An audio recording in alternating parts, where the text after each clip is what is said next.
Welcome to Pontiac, Michigan, here at the Silverdome. My name's Joel Manby, along with Dave Beatty and Steve Auger. We're going to be your announcers tonight. And along with Booth Communications, we're bringing you the Battle of Birmingham between undefeated Seaholm and Birmingham Groves. Groves, 1-7 on the year, will have to play their best game of the year, really, to stay in this ball game. But anything can happen on a crosstown game like this, right? That's right. You think Seaholm, it's got a big game next week, and they might be looking ahead. Groves would make their whole season to come out here and knock off Seaholm, so it's going to be an interesting game.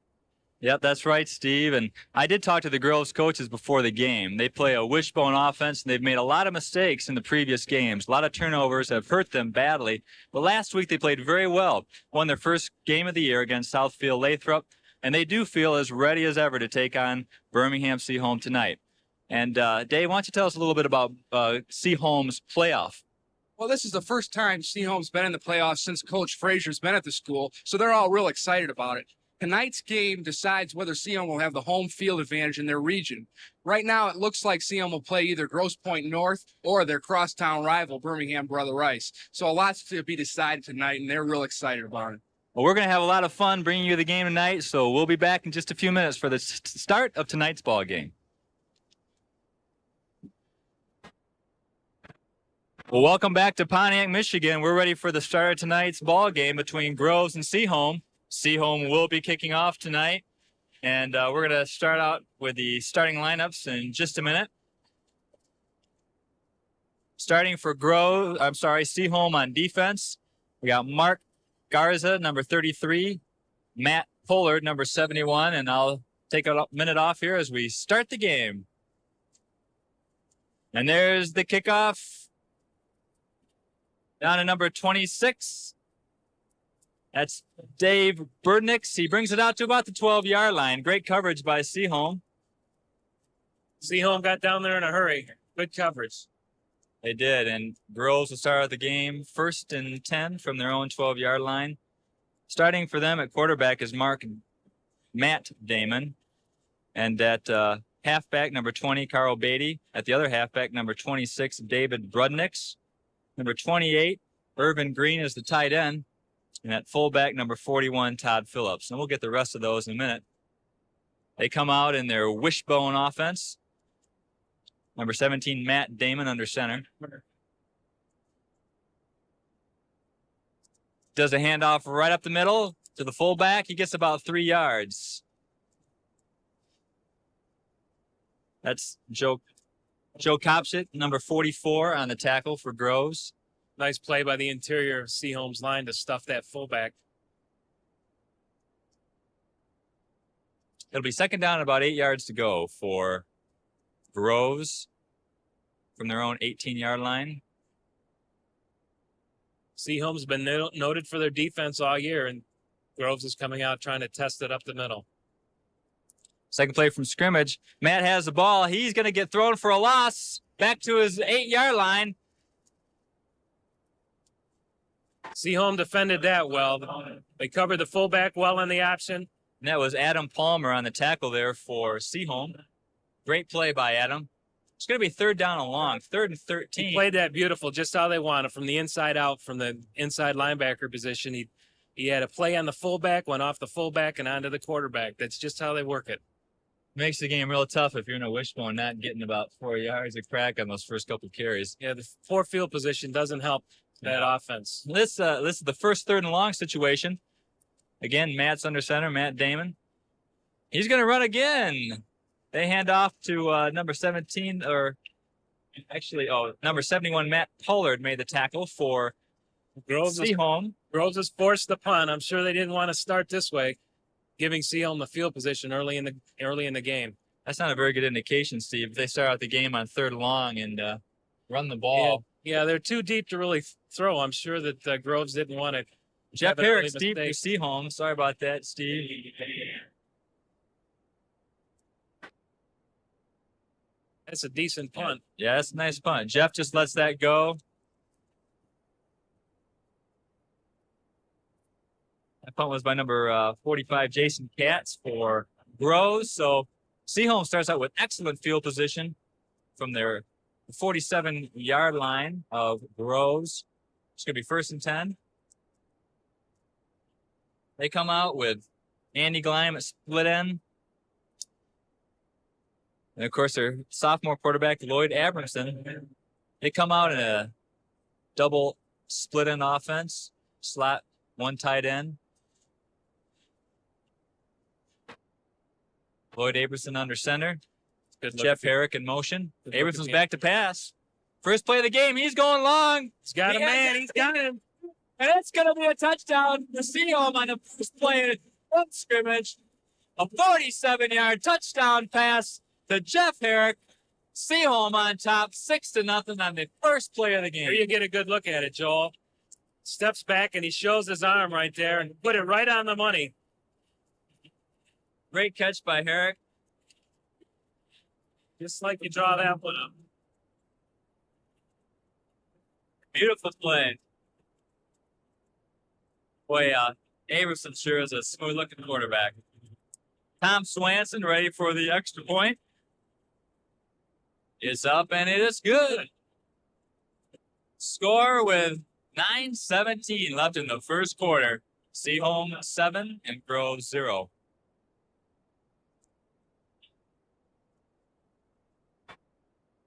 It's not a great way to start the ball game for Groves.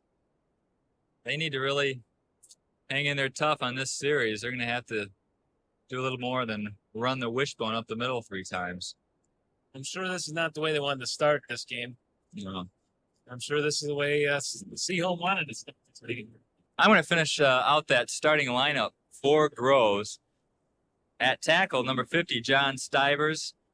At the other tackle, A.B. Moskovitz. At 2 guards, number 54, Tom Castle, and number 70, Chris Ernst. And at center, number 52, Anthony Salchichori. And Seaholm is ready to kick off again. Tom Swanson ready to kick.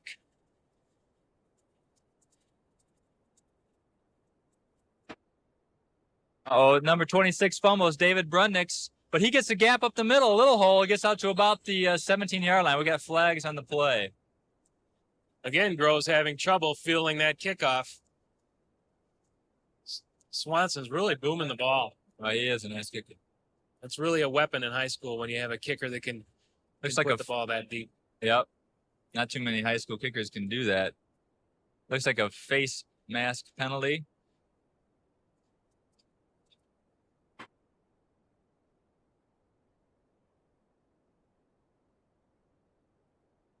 Gets Groves out of the hole. This will allow them to do a little more what they wanted to do with the wishbone. They'll start out the ball 1st and 10 from their own 31-yard line. Still Matt Damon under center. They're coming out in a different look, though. They got 2 wide receivers wide right, as you can see on your screen. Another split left. But they run a dive up the middle. A nice play. Number 41, Todd Phillips, skirted up the middle, had a great hole, but got tripped up. He was just barely tripped up, but he could have caught his feet. If he could have kept his feet, there was nobody past that linebacker. I think we'll get another look at this one. Here's the replay. There he is. Just tripped up. That's nice to see Groves come out in the pro right offense. And here it comes again. Pro formation right, double split on a slot right. Wide receiver left, single back. Fake the dive up the middle. Well, no, he handed off to Todd that time. Todd Phillips up the middle. Looked like he might have made the wrong read there, Steve. Yeah, I don't know if he's really reading that or not, but that was a nice play by the linebacker. The linebacker seldom gets caught on that twice. I'm sure he was more pass concerned the first time they took a look at that formation, but the second time there was no takers.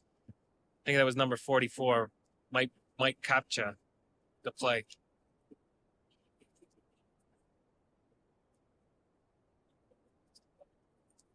says first down on the marker there, but it's got to be second on the marker, man. It's not a. Or did they get a first down on that play? It is 1st and 10? Yeah. Okay. Right up the middle, Todd Phillips on first down. He gets about 3 yards on that dive play. Make that 4 yards, out to about the 46-yard line. That was number 50, Brad Mann, on the tackle for Seaholm. Groves has found something they can build on here. So you don't think he's reading that tackle on that, Steve? It's just a pre-called play? Well, I would think so because he doesn't have a pitch man to go to out of that look. Okay, we got 2nd down and 6. Oh, little motion on Seaholm there. Yep, that's an automatic 5 yards. Groves will have about a 2nd and 1.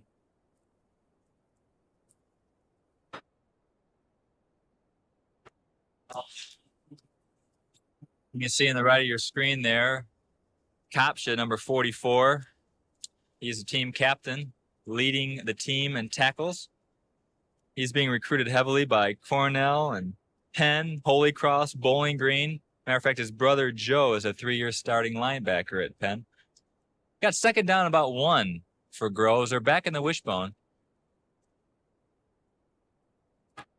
And the handoff goes right up the middle to number 41, Todd Phillips. A nice pickup for Todd. He gets a 1st down for Groves. Down for 40. We're going to get a replay on that here in a minute. There's the replay. Beautiful hole. He was tackled by Kerry Shea, number 14 from Seaholm. Nice block, nice down block there by the tackle. Well, this Nice is, little seam. right now they're winning the line of scrimmage there on these dive plays. Yeah, they have a few things going for them. 1st down from, they're at the Seaholm 40. Damon under center in the wishbone offense. Oh! Todd Phillips gets stuck at the line of scrimmage. We can't get a read there. It looked like number 16, Adam Palmer, number 72, Ross Yednick. Ooh, there's the replay. Look at that stick there by Adam Palmer. Nice replay. Adam Palmer recognized that right away. Stepped up real nice. 2nd down and 8 for Groves.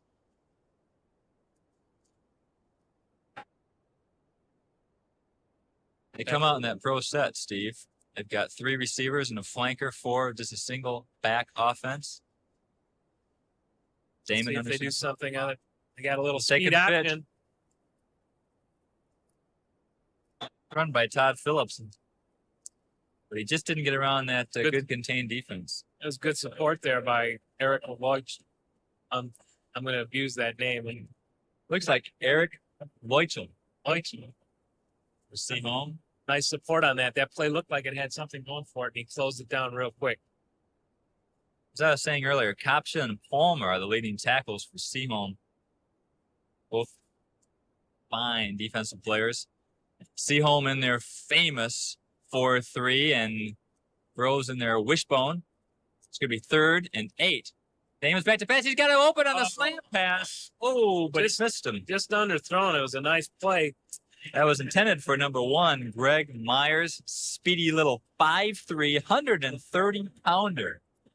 Just slightly underthrown. That play had some possibilities there, but just missed the mark. He was open. Groves brings in their punting team.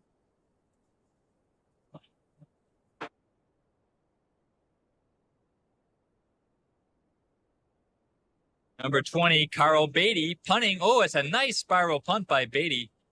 Down to the 20. It's going to get a Groves bounce. And number 26, David Brudniks, downs it at the 20. Set about 10-yard line. 10-yard line. That's real nice punt right there. Those are the dangerous kind where Seaholm doesn't know whether to field that or to let it bounce. They let it bounce, and they lost another 10 yards on that. The general rule of thumb, isn't it, Steve, to catch it anytime it's not inside the 10-yard line. That's right. That's right. They could have saved themselves 10 yards by just fair catching that, but sometimes that's tough to do. Abramson at quarterback come out in the split formation.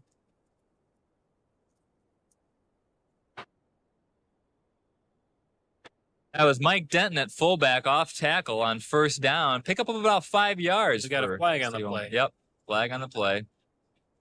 It's like a hold against Seaholm. Denton, who had just carried the ball for Seaholm, is their leading runner. Matter of fact, he's gained over 800 yards this year and set a Seaholm record last week, carrying the ball 40 times in that rainy game against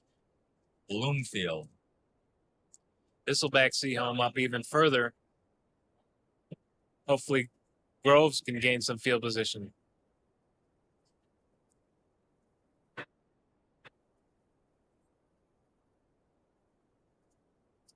Matter of fact, one thing we didn't point out on that first play, Abramson became only the third passer in Seaholm history to pass for over 1,000 yards in the season. He only needed 48 coming into the game, got it on the first play. I wonder if that's why that play was called at that time. Could have been. On first down,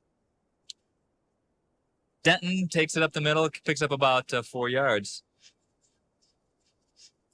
About a 2nd and 11.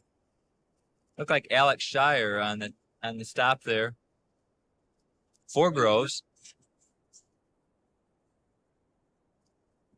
So far, Groves are doing well and clogging up the line of scrimmage. It's a pretty even battle right now. They've played well against the run. It's just the one passing play that's got them down. 2nd down and 11. Laney in motion. Abramson's back to pass. He's in trouble, and he gets sacked at the 2-yard line by a couple of Groves players, including number 52, Anthony Salcioli. I'm going to sacrifice that name. You see the blitz there. A beautiful blitz. They sent the blitz. Todd Phillips also went on the tackle there. Beautiful pressure. blitz by Groves. Almost the safety there for Groves. Now Seaholm's back up to their own 1-yard line. I think it's Salcioli, but I apologize to Anthony and his parents and all loved ones throughout the history of the Salcioli family. 3rd and 20. And they're going to run. Jared Laney. It doesn't pick up enough for the first down. Only about 8 yards on that. Just trying to get some room for the punter. Yep. Get out of this hole. Coach Frazier fairly conservative on that. Probably the right move. He feels he can score some more points and doesn't want to make a drastic mistake. Well, he's known to have a defensive team, and he's got his touchdown. There's no reason to take any chances early in the game like this. Tom Swanson, the punter for Seaholm. Back for Groves, number 2, Todd Irwin. Can't catch the number of the other receptionist. Oh, a nice punt. It gets the Seaholm bounce. David Brudnick tries to capture, but it goes out of bounds at about the 46-yard line. Real nice punt there. Groves is not going to have quite the field position they could have out of that nice defensive stand they made. I see the referee there has got some power safety glasses there.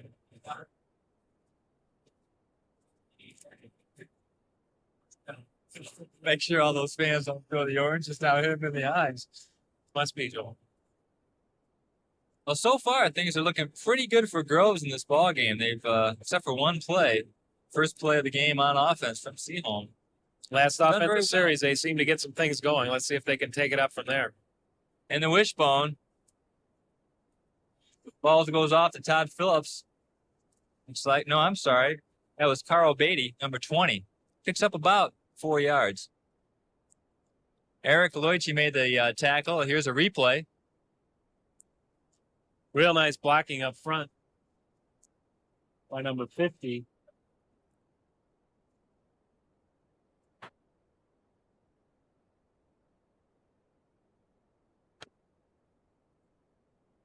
That'll bring up a 2nd down and 4 for Groves. Ball at the Seaholm 49-yard line. They come out in the wishbone. Damon takes a snap. He's back to pass. He has Judd downfield. He's going for him. Oh, and it's broken up by number 21, Matt Cavendish. The ball took a little time getting there. He was open for a little bit, and then Matt made up the difference while the ball was in the air. It was a nice play defensively. Jason made a nice route. He actually he was open. A good pass. It was a good play all the way around. The ball was on the money. It just hung up just a fraction of a second too long. It's going to be bring up 3rd down and 5 for Groves. So that time they threw out of the wishbone. That was the first time they've thrown out of the wishbone, I do believe. See if they come back. They're back to the wishbone now. But they do have pro set. No tight end. Look at the gap between the guard and the tackle there on the right side. Damon, he's going to get sacked behind the line of scrimmage by number 71, Matt Pollard. Great play by Pollard. Busted through the line of scrimmage, and really Matt Damon had no chance. Really doing a nice job of recognizing that option look and supporting like they're supposed to. Here's the replay. A nice ground level view here. You see number 71 breaking through. Matt Pollard making a great play coming out of his defensive tackle position. Punt team for Groves is in. Jeff Herrick deep for Seaholm. He's going to let that go. Groves downs at the 24-yard line.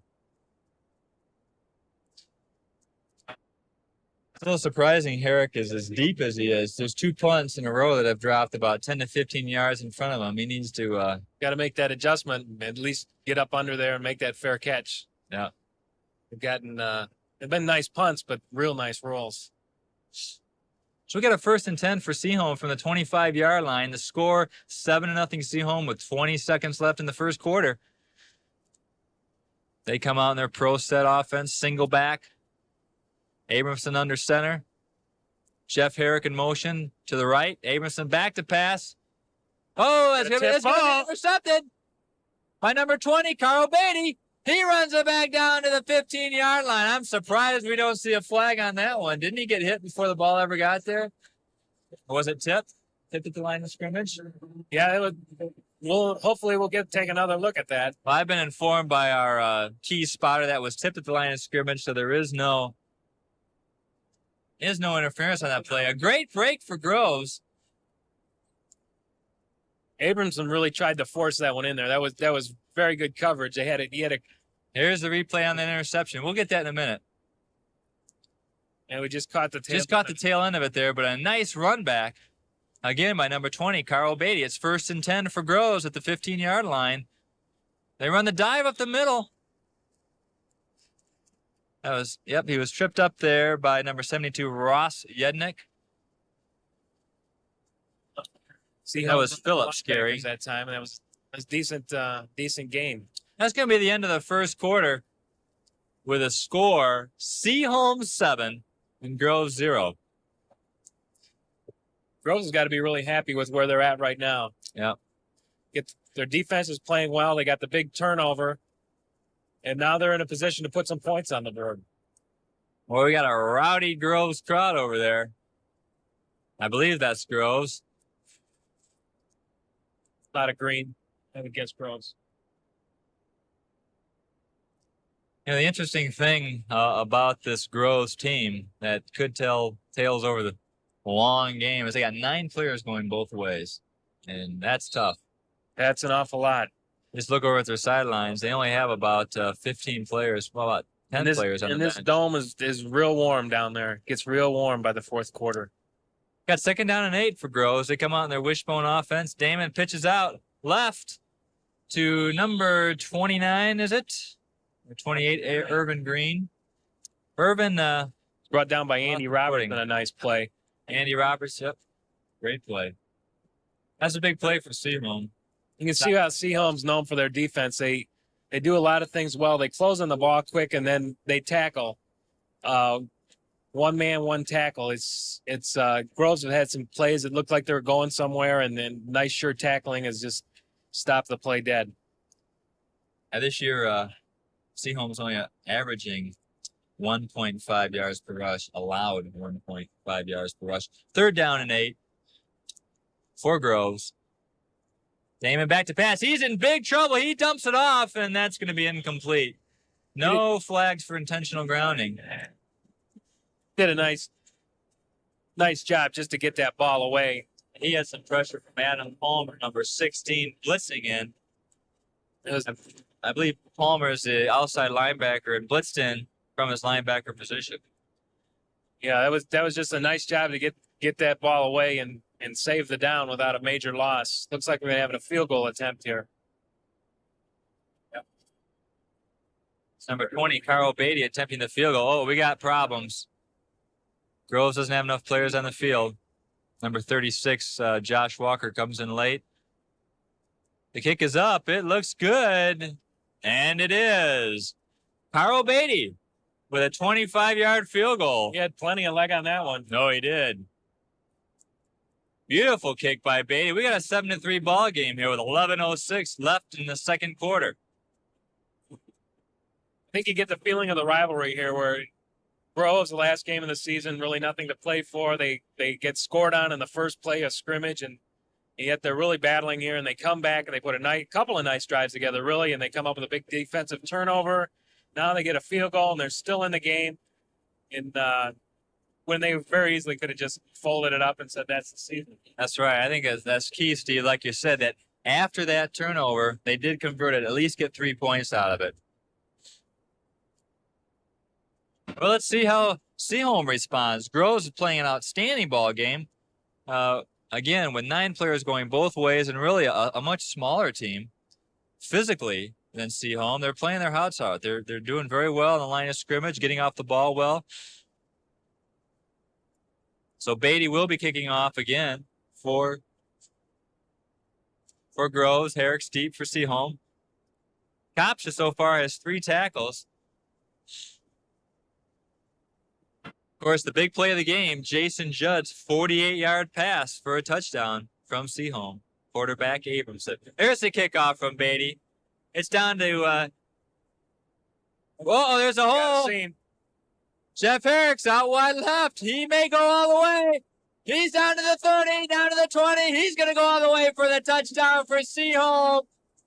80-yard touchdown run by number 4, Jeff Herrick, the junior wingback, 5'6", 136 pounds. I think he's the smallest guy on the team for Seaholm. There's a replay. He gets nice blocking up front. He gets the seam, and he knows what to do when he gets the seam. He has one guy to beat, essentially. He gives him an inside move, then goes back to the outside, just races down the sideline. Real nice run, and that's just what Groves didn't need to have happen.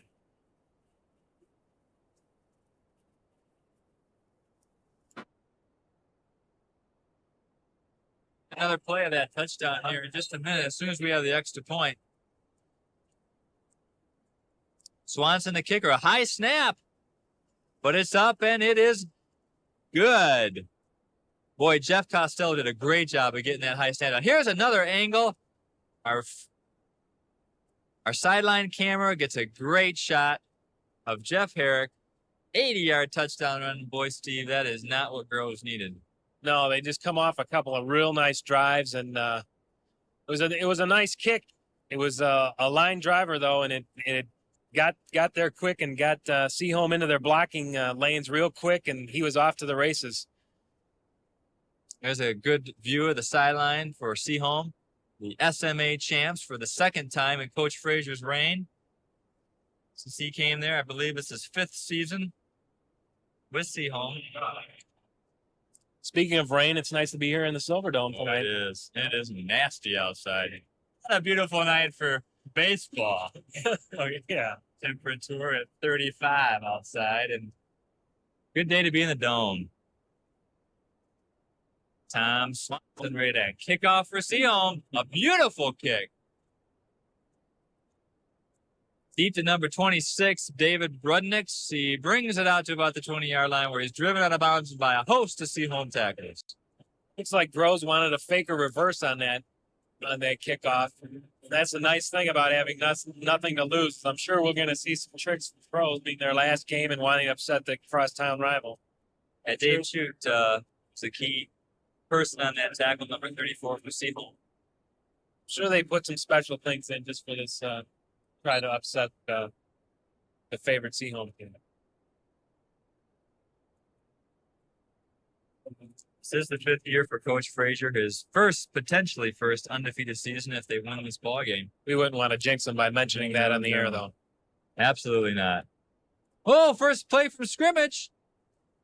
Todd Phillips, 1st and 10. He gets a nice run out to 6. We'd like to see that again. It was the nice first time we've seen the draw out of that spread formation. See the quarterback hands the ball forward to the fullback. Kind of unusual looking draw. I tell you, I have not seen that draw where the quarterback hands it behind his back like that. That was nice. It's a little risky, it looks like, that way. Going to have a second. You used to do it like here. that, Steven. Not on purpose. Not on purpose. All right, 2nd and only 3 yards to go. They come out in a single back offense. Damon back to pass, and he's going to get sacked there.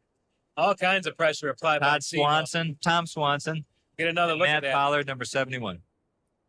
Here's a replay on that. Again, the blitz.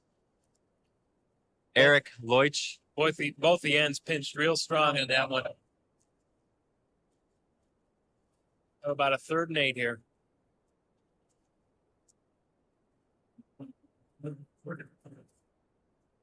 Leutsch was blitzing from his outside linebacker position. They've been blitzing quite a bit. Yeah, both teams seem to be taking a lot of chances with each other. 3rd and 8. Damon back to pass. He's got a man open. Oh, number 4, Jason Judd had the ball, but dropped it. Nice hit, though, by Andy Roberts there. Just off his fingertips. It was really a nicely thrown ball. He couldn't have really thrown it any better. There was good coverage on the play. He had to put it out in front of him and just off his fingertips. Boy, if only Groves could execute that pass play. Boy, Jeff is still way deep, way deep. Well, he's got this one better, though. Eric's going to feel it. He fumbles, but he's on top of it himself. So it's going to be 1st and 10 for Seaholm from their own 41-yard line. He's probably still tired from that run back. He's probably a little out of breath. Abramson runs onto the field with his play given by Coach Frazier. Ken Wright, the head coach for Groves. Seaholm has yet to really establish any kind of rhythm on offense.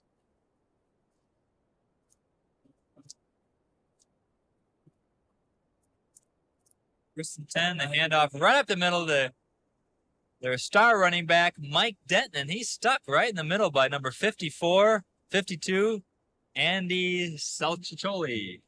You've already apologized to the family, so I'm sure they understand about That's that. right. Whether or not it's correct all night, he will be Salcicholi.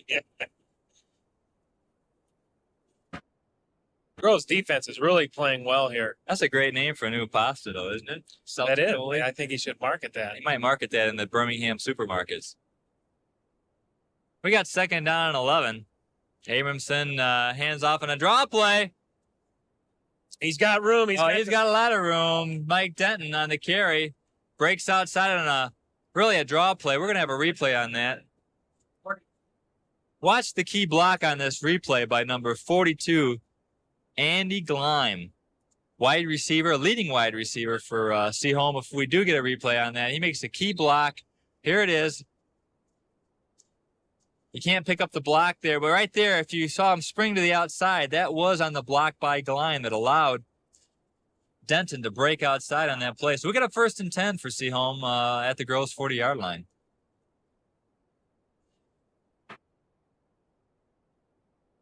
Jared Lenny in motion to the right. Abramson back to pass. Oh, a nice pass up the middle from number 42. Andy Gleim just made a great block on that previous play. We're going to see that again. Real nice catch. Notice how he catches the ball with his hands. It's a real nice pattern, too. Here's the replay. Abramson back to pass. Hits Gleim. Nice catch. Tackled there by number 29. There is no 29 on the roster, but closest one is Irvin Green. We'll give him the credit. He's 28, even though he's on the sidelines.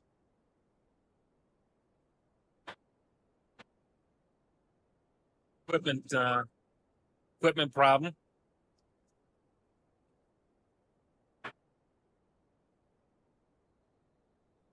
Harrison does look nice. Smooth passer. Looks real confident. Especially for a sophomore. Yes. 1st and 10. Draw play to Denton up the middle. Gets it out to about just 6 yards. It's really not technically a draw play. It's just kind of a delay. It looks like the old Michigan delay cutoff tackle. Doesn't it there, Steve? I think it does, yes. I think it does, Joel. Whatever the heck you said. Just like Michigan. Really not a lot of success up the middle against Groves. No, Groves is playing a great defensive line.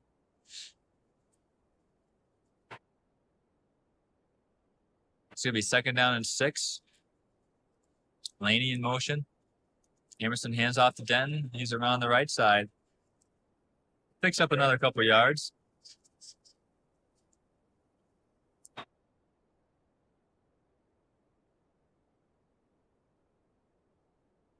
Tackles by number 66, and we don't have him on our roster. It's too bad because it was a nice play, and I'd like to give him credit.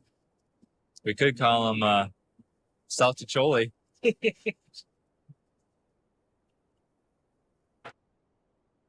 Third down and 5 for Seaholm. See a good close-up shot there of Abramson. He's back to pass. He's got what? Touchdown. Oh. We're going to get a replay of that. A beautiful play, a slant pass, post pattern right over the middle. The thing that was nice about this play is the timing of it is so nice. He breaks into the clear just as Abrason's ready to release the ball, and he puts it right on the numbers. A nice pattern, and he's under control enough to throttle down and to catch the ball. Ryan really has been a favorite receiver for Abramson all season long, going over the middle. He's not afraid to go over the middle, uses his hands to catch those passes. Extra point by Tom Swanson is up, and it's no good. It's no good. So with 6 minutes left in the first half, we got a 20-3 ball game. Seaholm 20 and Groves 3. 6 minutes left in the second quarter. And it's really not indicative of how well this game has been played. No, this is really unfortunate for Groves. They have played better than the 20-3 score. Every time Seaholm has got into a bind, though, they've relied on the arm of Abramson to get him out of trouble. Those a few key third down touchdown strike. Abramson, just an outstanding sophomore. It's incredible to think that only 3 other players in the history of Seaholm football have passed for over 1,000 yards, and he did it in his sophomore season. I don't think anybody's done that since Steve Auger. Let me throw. I don't want to get myself in trouble. Back in 1975, back when they 75, they didn't use face masks. Well, we see there number 26, David Brunderks, deep for Groves, and the kickoff by Swanson. A nice kick. He's got a beautiful leg. Oh, the ball goes into the end zone in high school football. It's a dead ball.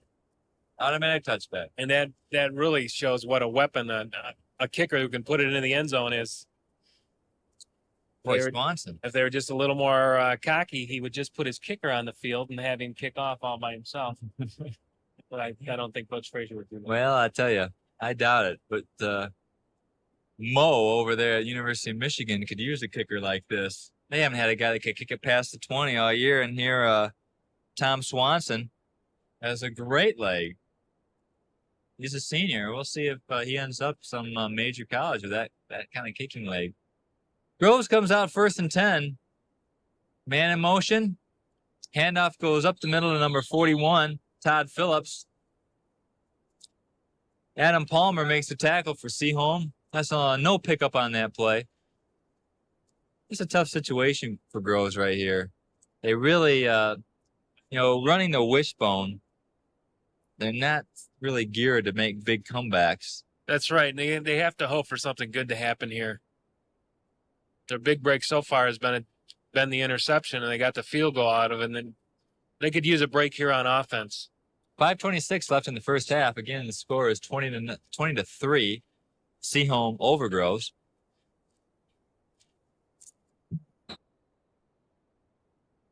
A delay a game call. That's not the break they were looking for. I'm not sure about calls like that. When they just come out of the huddle, you wonder when the referee started the time clock. Joel, you're always one to whine about the official. I think they do a heck of a job. Well, we don't want any fines here from the officials, so That's right. We'll be banned from the airway. Banned from any future announcing. So, a fine call by the official. 2nd down and 14 yards to go by Groves. We got a reverse. David Brundix just gets stuck. A solid hit out there by Kopsha, number 44. Let's get a replay on that. That's a beautiful hit by Mike Kopsha. Again, co-leader in tackles. I think he's probably taken the lead by now. Look at this stick. Oh, it's an excellent stick right there. Put his whole body into that. Coaches love to see that. Kid like that who really likes the contact. Really helps your whole team. Irvin Green, number 28, brings in the play for Groves. They've got to go to the air here. Greg Myers splits out wide to the left. Jason Judd wide to the right. And Irvin Green slot right. Single back offense. Oh my goodness, they have a draw play, actually a quick blast up the middle to Todd Phillips. They've had success with a fullback all day, but they've just been unable to establish anything else. Well, I got my statistician and excellent bird watcher spotter, Dave Beatty, gave me an interesting piece of information. I'll share in just a minute, so don't change your dial. Carl Beatty has a nice kick down there to Jeff Herrick. He's going to let it roll.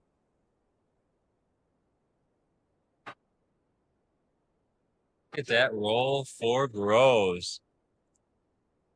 I'm not sure about Herrick's choice on these punts. It's interesting. The field position that they've given up on every possession, I'm sure he's doing what he's instructed to do. So who are we to criticize? But they're giving up quite a few yards in the roll. They're really getting nice rolls out of it.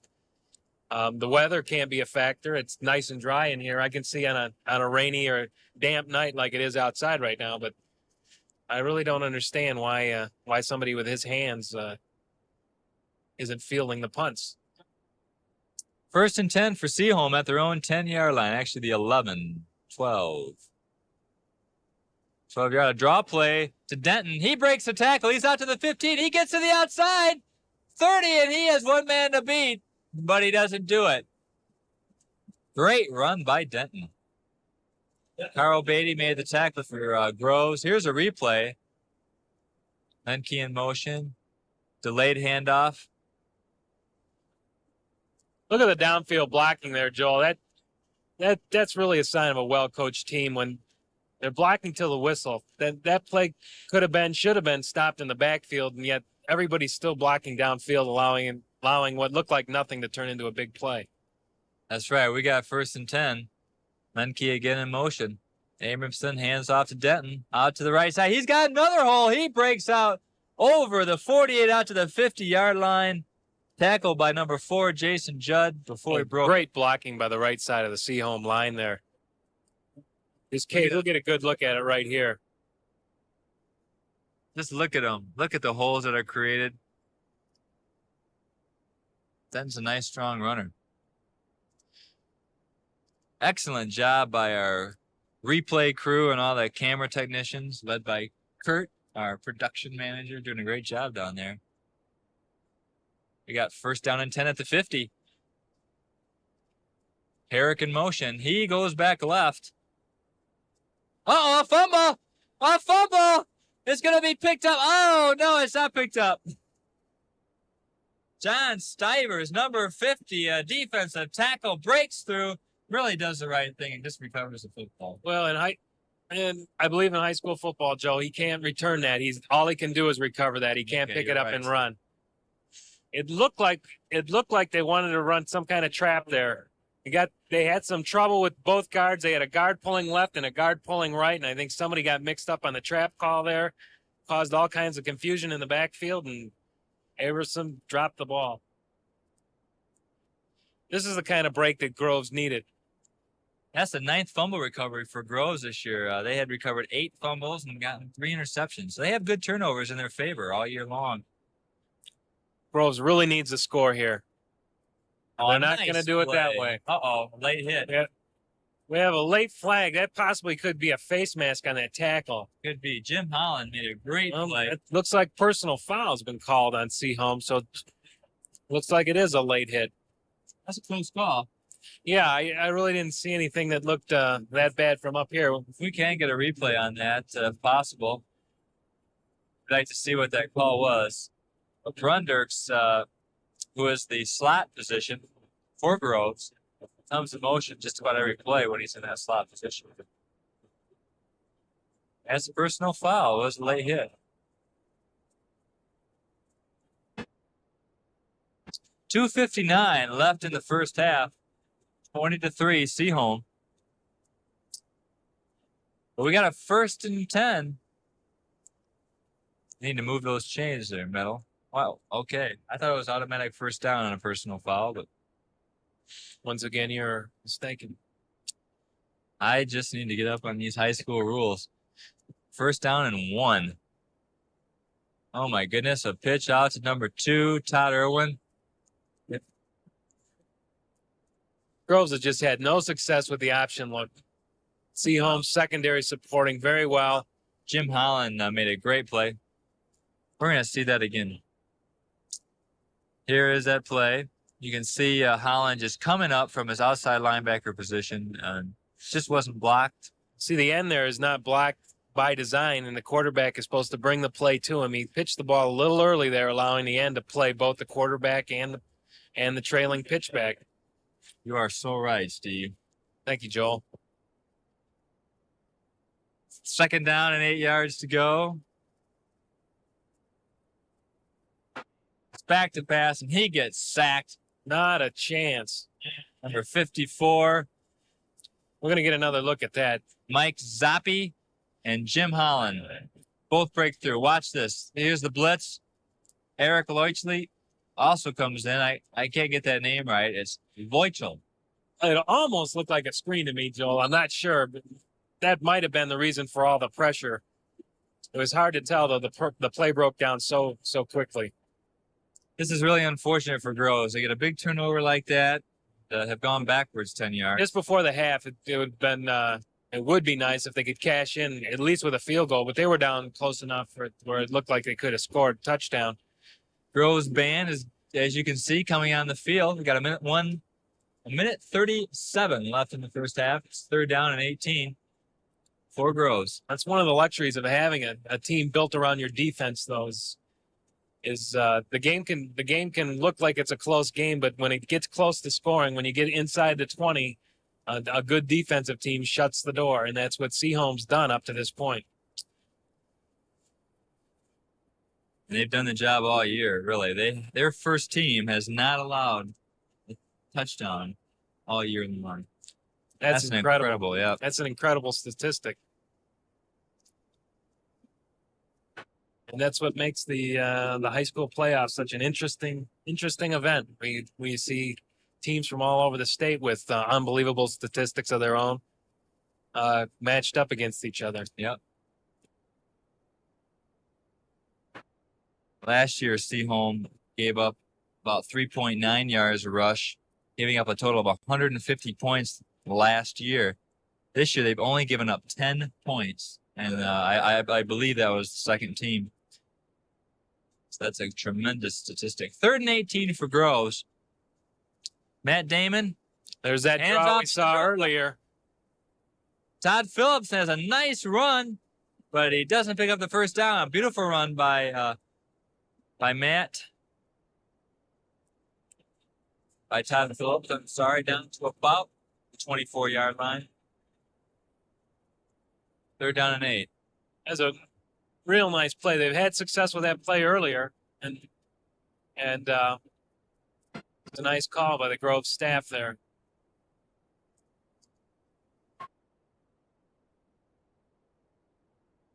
The wishbone on 4th and 8. And That flag on the play looks like a little interference there. on Mike Denton. There was a blitz on the play, and Matt Damon did a nice job of picking up that blitz.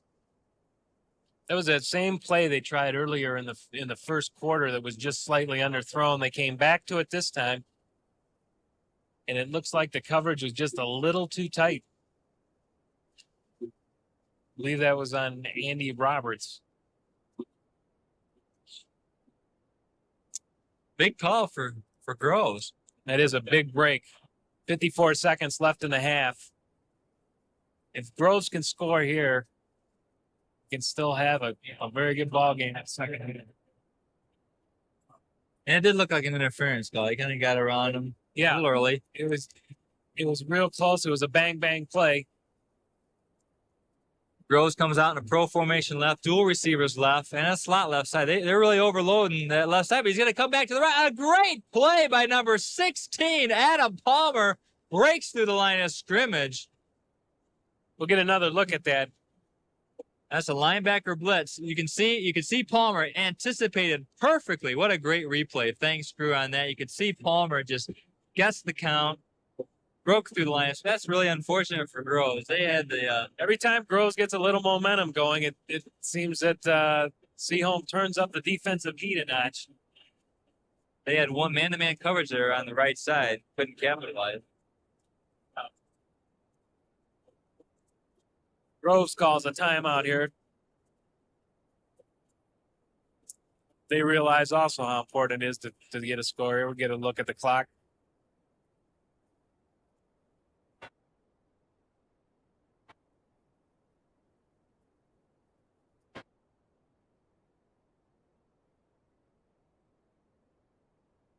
$50 seconds left in the first half during this timeout. It's going to be second down and 20 yards to go for Seaholm. Well, if Groves has anything up in their bag of tricks, it's a good time to bring it out right now. The last time Groves beat Seaholm was 1988 when they beat the Maples 7-0 right here in the Silverdome. Matter of fact, if I remember right, last year it was a great ball game. Groves was winning 21-7, but Seaholm ended up winning the game 36-27. It's amazing how my memory comes back when it's right in front of me on a piece of paper. I remember that too, Joel. I didn't. So here we go. 50 seconds left in the half. Key play here for Groves. They got two receivers wide left. It's a blitz to give it. Oh, number 4. Jason Judd took a little bump there, but he actually. We'll get another look at that. The timing was all wrong on that play. The ball was either released too quickly or the coverage wasn't as tight. Hit him right on the leg. It did. His throw.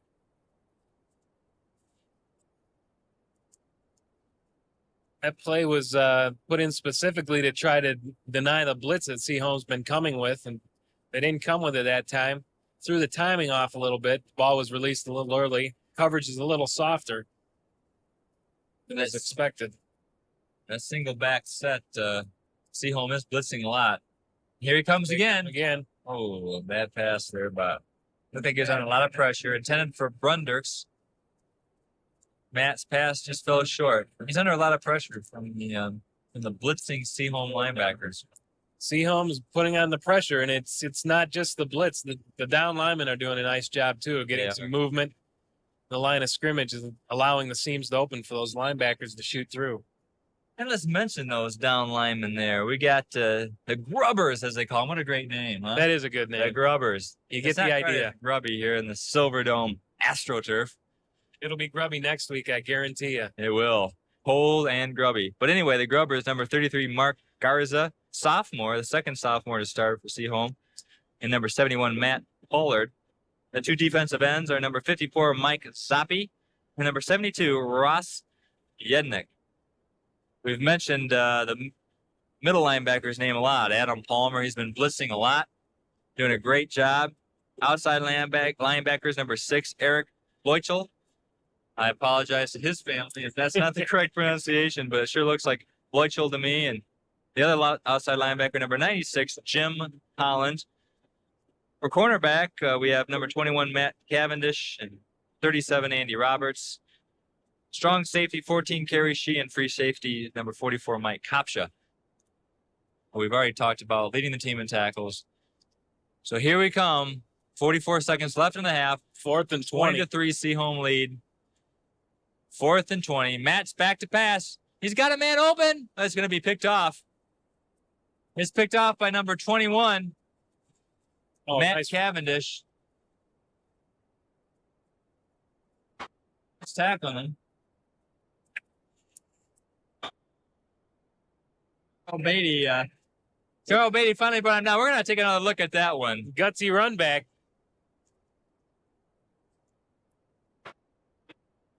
They're gonna have to call him Mr. Sanders after that play. It's good pressure again, which forced the bad throw.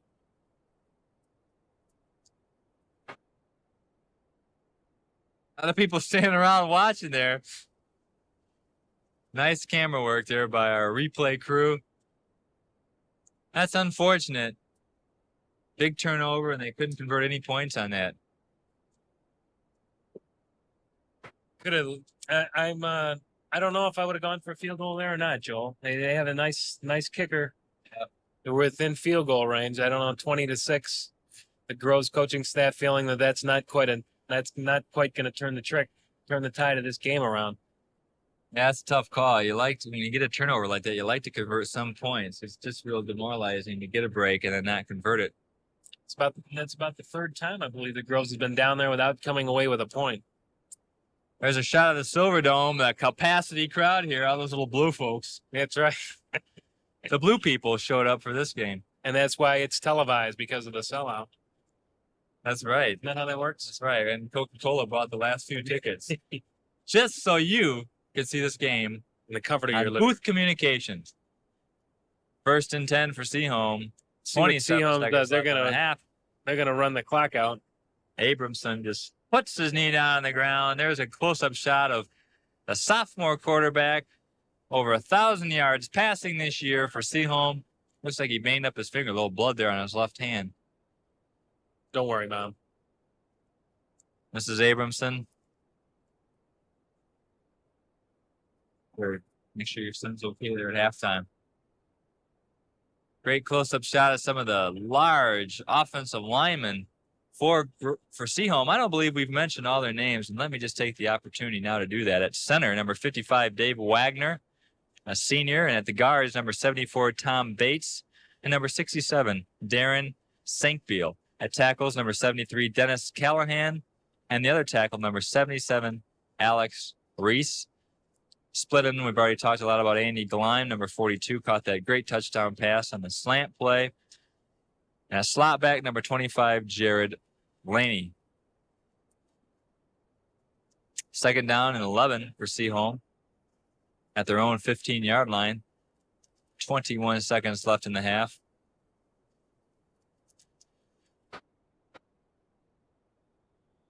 Dash up the middle. Shire made the tackle there on number 45, Mike Denton. Seaholm's just content to run out the clock, and that's going to be the last play of the first half. It is a nice first half for Birmingham Seaholm. At the end of the first half, it is Seaholm 20 and Groves 3.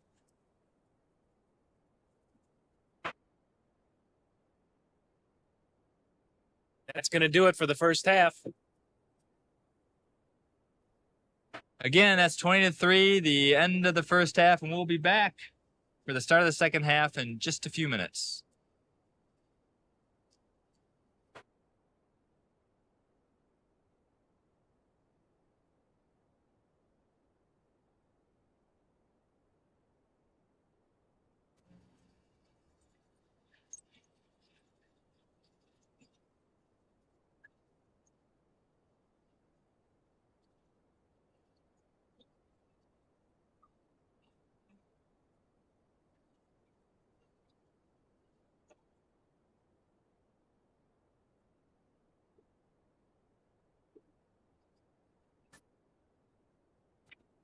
Welcome back to Pontiac. We're ready to start the second half of the Seaholm Groves game. Seaholm's up 20-3. We had a great first half. Have some of the statistics here. First, the scoring summary is the hero of the game really is Herrick, number 4. He scored on touchdown pass of 48 yards in the first offensive play of the game for Seaholm, and then had a 90-yard kickoff return for a touchdown in the second quarter. And Gleim caught an 18-yard touchdown pass. The extra point was no good, which made it 20 for Seaholm.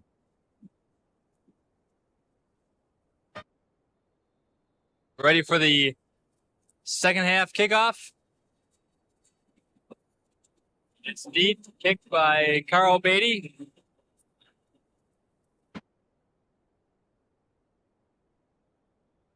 brought out by Andy Roberts, number 37. Yeah, Roberts was the short man on a short kick there. If you remember in the first half, the kick return for the touchdown was a line drive. That one was a little bit higher, and the coverage did the job. So it'll be 1st and 10 for Seaholm. They got great field position at their own 42-yard line. They come out in their 3-receiver offense, all to the left. Abramson under center. Herrick in motion, right. Hand out to Denton. He take, a nice cutback. But he's brought down by number 52, Adam Green, on a nice play. Oh, that was number 52 for Groves. Anthony. 52 is Stivers there, isn't it? Or is that Anthony Saltacholi? I have the key right. The only person who could say Anthony Saltacholi. That way, it's only getting butchered by one person. That's right. 2nd and 8 for Seaholm.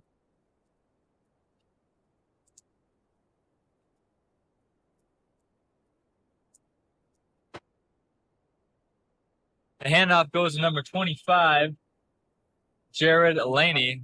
Could be a key play there. Denton, number 45, their key running back for Seaholm, went out injured on that play. We're trying to get a report from our sideline roving Flag report. on the play there, holding against Seaholm, called by the line judge, or the back judge.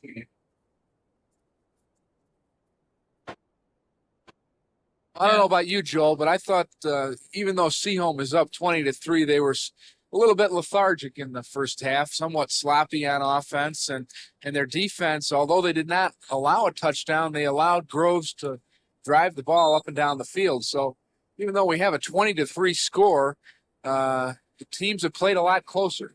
Yeah, I think they have.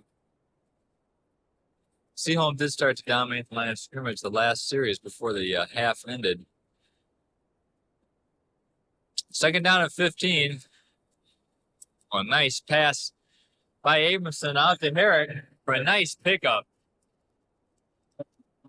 Abramson's really got a nice touch on the ball. He zipped that one in there real sharply to Herrick, as you said, and Herrick immediately thought about going upfield. We're going to have a replay on that play. Here you see Abramson back real comfortably, fires the ball off balance. Herrick makes a nice catch, nice cutback to pick up an additional 4 yards. 7 yards, so we got 2nd down and 3 with the 47-yard line. Split receivers. Menke in motion left. Abramson back to pass. Screen play out to Kopsha. Looks like Kopsha's going to replace Denton at fullback. Well, that's a little unusual. Throw the ball out to Kopsha and see what he can do. He's a big load to bring down and gives them a little different look in the backfield. In the first half, Seaholm, unbelievably, only had 4 first downs. When they scored big. So they really didn't have sustained drives. They had no first downs in the first quarter at all, 4 in the second. Abramson was 3 for 4 passing with 1 interception and 1 touchdown. And Denton had 79 yards rushing on 10 carries, so an average of about 8 yards a carry in the first half. Total yardage was 153 yards of total offense for Seaholm in the first half. 83 yards passing, 70 yards rushing. Unbelievably, though, the total yards for Groves in the first half was only 13 yards. They had 0 passing. Unfortunately, Matt Damon, the quarterback, was 0 for 8 passing with 1 interception. Number 41, their key runner, Todd Phillips, Key fourth had down 52 play. yards and 12 carries. Key 4th down play here coming up. Groves has got to stop him to get the ball back right here. 4th and 1, and Seaholm's going for it. Power I formation. Denton back in the ball game. No, I'm sorry, it's not Denton. It's number 35, new running back, Tom Briscoe, in for Seaholm. He gets the first down. Tackle made by number 66 for Groves. Once again, not on our roster, but made several key tackles tonight. There's a close-up of Briscoe there, number 35. just got the first down. Number 55 for Seaholm came off that time. Dave Wagner limping. Hopefully he's going to be all right. First down and 10 from the 47 for Seaholm. Oh, a nice bunch of penetration by the Groves defensive line led by number 54, Tom Castle. We're going to get a replay on that. It's beautiful penetration by the Groves line. It looked like the defense shifted a little bit there. We just caught the tail end of that play, but it looks like the defense shifted into the hole and got great penetration. Groves has really got to take some risks here. You know, with the high school football, these quarters go by very fast. They need to get the ball back, and they need to score early for them to have any chance at all in this ball game. Beatty and Shire, the leading tacklers for Groves in the first half. We got second down and 13 for Seaholm. Amerson's back to pass. He's got a man across the middle, and a beautiful catch by Gleim coming across the middle. Well, we might have the only instant replay here in the stadium. We don't have any officials calling us up for another look at that one, but we're going to get another look here. And you can see a nice bit of camera work by our camera crew. They caught that beautiful catch by Gleim coming over the middle. A nice relaxed release by Abrahamson. First down and 10 from the 34. Groves brought the linebacker on that play, number 41, Todd Phillips, and that's why they got caught. Close up there, Dave Wagner on the sideline trying to shake off an injury. Aberson, nice outlet pass. Oh, a beautiful run by Tim Briscoe. Nice run by Briscoe down to the 18-yard line after a reception there. Nice sidestep. We're going to get a replay on that. We haven't seen much of Briscoe tonight, but he sure seemed to run with some authority after he caught the ball. You can see Abramson here. He got back, and he just flipped it off to Briscoe. Nice move right there. Breaks the tackle on Jason Judd. Beautiful run by Briscoe.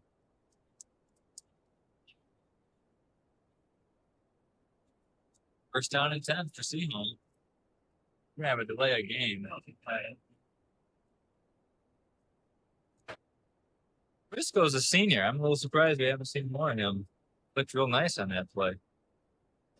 Seaholm's got some versatility. It looks like they've had several people play that one back, slot back, S back, if you will. A lot of weapons on the Seaholm team, both from a running standpoint and several key receivers who can catch the ball. Seaholm had 2 fumbles in the first half. Abramson fumbled both of them, lost one on that big turnover, but didn't cost him any points, and the other one he recovered himself. Groves, we don't think had any turnovers except for that interception. Number 4, Herrick just got in the game. Let's see if they go to him on this play. 1st and 5. Beautiful hole at the middle of Briscoe. He shoots up the middle down to the 7-yard line. A beautiful shot up the middle by Briscoe. Looks like he was brought down there by number 20, Carl Beatty, who's been very active for Groves. Big hole up the middle that time, as you mentioned. The line of Seaholm is just really starting to dominate up front. They've got bigger size, and again, as we mentioned, 9 Groves players are going both ways, and I think it's really starting to show up here in this third quarter. Won't get any easier for him.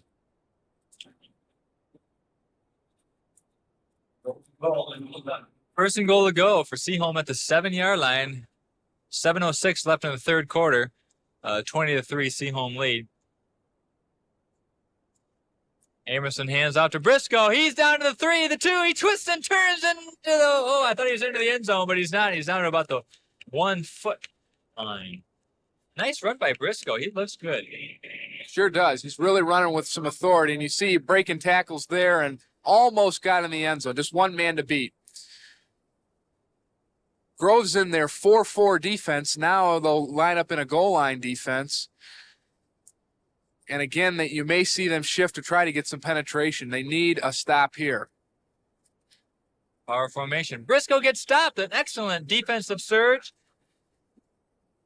by Groves. Tom Rode, one of the men who broke through the line there, along with 54, Tom Castle. There's a shot of the Seaholm bench. Coach Frazier talking to Robert, sending in the play. As we mentioned, Coach Frazier in his 5th year. You know, it's interesting, this spread formation that Seaholm runs has to have a different look here on the goal line. So you can see Seaholm lines up in a new formation on the goal line. Looks like a wishbone. Offset backwards wishbone, isn't it? Abrams is down. A great defensive surge led there by, can't see the number. It's like 68. But again, he's not on the roster. Well, again, like you say, great penetration by the Groves team. I'm not sure if Seaholm is as comfortable in that wishbone formation as they are with their spread run and shoot type formation. It's up a 4th down, and Seaholm is going to attempt a field goal here. Tom Swanson to kick. Stick is up. And it's good. With 5:05 left in the 3rd quarter, Seaholm 23 and Groves 3. And then we see Briscoe coming off the field. With number 16, Mike Smokovich. That's one area of Seaholm's game that's really improved throughout the year is their kicking game. As you can see, Swanson has a very strong leg capable of kicking medium range to long range field goals. Earlier on in the year, he was just getting warmed up, and now he's really a weapon for Seaholm.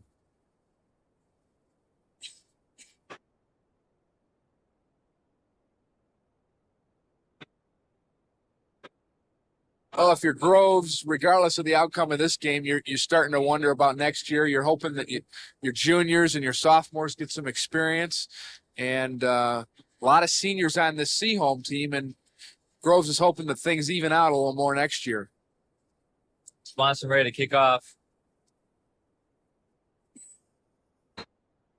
Back deep for Groves.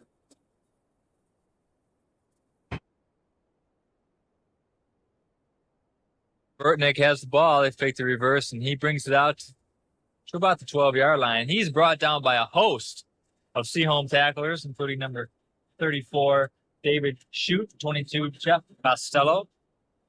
I tell you, I'm real impressed with Seaholm's special teams, especially that kickoff team. With Swanson kicking it deep and high, the coverage is just outstanding for Seaholm. They do have excellent kicking team. Just saw a picture there of Dave Shute coming off the field, just made the tackle for Seaholm. They basically have the same starting lineup in the ball game that we mentioned in the first half.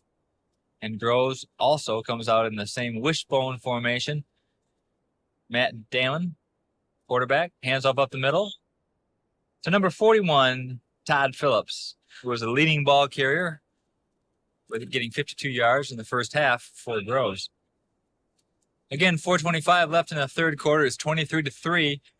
Really, Seaholm in control of this ball game at this point. Well, again, in that wishbone formation, Seaholm can really clamp down. Groves has got to run some sort of a pass play out of that wishbone formation or some sort of a trick play to open this up. 2nd down and 8 for Groves in the wishbone again. Damon keeps the ball himself, and he's wrapped up on the option play on the right side, again, by a host of Seaholm players, including number 71, Matt Pollard. They got some impressive look. You can see on that ground shot there, number 96, Jim Holland. He's 6'5", 211-pound senior outside linebacker. His brother played for the University of Michigan, so you know he comes from good stock. Yep, has some genes in the family. I'm sure he's being recruited by, I think he's being recruited by a variety of schools.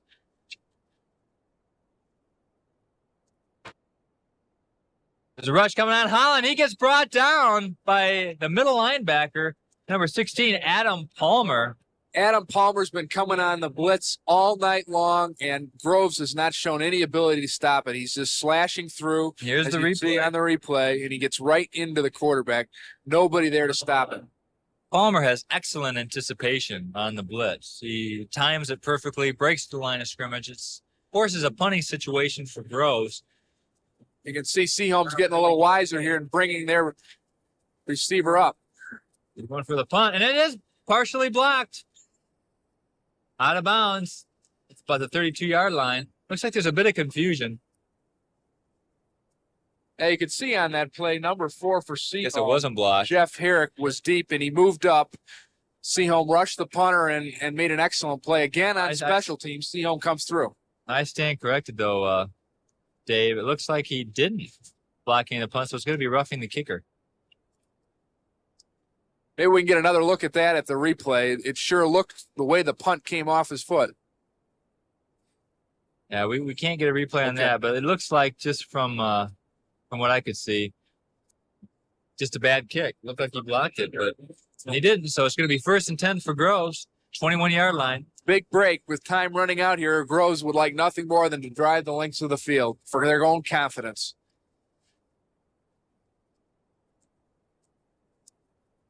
Come back in the single back offense, 2 receivers, 2 in a pro set. Harold Beatty in motion. Handoff goes up the middle to Todd Phillips on a dive play. Picks up a nice 4 yards on the carry. 2nd down and 6. Oh boy, number 41 for Groves. They're asking him to do it all tonight. Todd Phillips, he's run the ball from the fullback position quite successfully. He's made a lot of plays at the linebacker position. And again, can't say enough of it, but when these players play all night long like that, it's got to wear and tear on you. You made the point earlier, Dave. These periods are short. We only have 2 minutes left in the 3rd quarter. They have got to start putting the ball up and moving down the field. They do not have time to run the wishbone slowly down the field. Dive play again to Todd Phillips.